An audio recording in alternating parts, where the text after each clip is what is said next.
Ay, sir, maganda kami po. Yes, sir.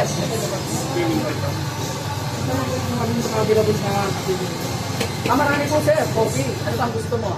Ice or hot na coffee kasi meron mali ditong hot. Ito makasya ng kape, no? Ayos naman, sir. Kaya katalayan dito kasi tinitingnan ko abalagaan kayo ng customer. Ito, sir. Bili na po kayo yan. Lahat po yan available. Ito po yan sa amin sa bake o binwit yan.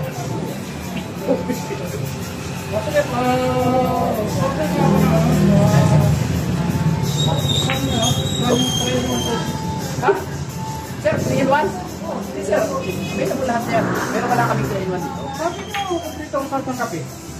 Totoo yun, sir. Di ba, maliwanag naman sinabi ko, pag-order nyo, kumpleto po kami rito. Kaya pinakita ko sa inyo, ito po yung menu namin. Maliwanag po yan. Ito po yung menu. Kaya nag-order niya ako ng 3 in 1 kape. Sabi mo, kumpleto kayo ng kape. Ano ba yan? Sabi niyo, kumpleto kayo ng kape dito. Yan ako, sir. Kape naman po ito eh. Ayun, no? Kung totoo kasi kalinaw-linaw, mamahalin pa yung kape namin dito. Ito, 3 in 1 kape. Oo nga, 3 in 1, sir. Lahat ng kape meron kami dito. Pero yung 3 in 1 po wala. Kasi ayan po nakalagay, malinaw na malinaw. Lahat po yan, bestseller namin yan. Available po lahat yan. Sinabi mo, hindi kayo kumpleto. Tinatanong kita, di ba? Sabi mo, kumpleto kayo ng kape.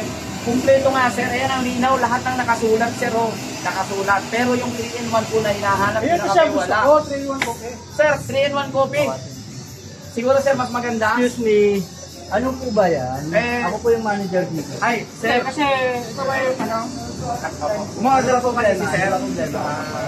Boss, umorder po kasi si sir. Eh, sabi ko, available na po lahat ng coffee. Kaya lang po, tinanong ko po siya kung ano yung gusto niya. 3 in 1 daw po. Eh, wala po tayo dito, boss. Siguro gagawa na lang namin ang parang. Hindi mo ano ba gusto niya? Okay nga, yun ang gusto ko eh. Hindi po. Nakita niyo po yung tindahan na yun? May 3 in 1 po ron. Wala, hindi mo ko makalaman dito. Gago!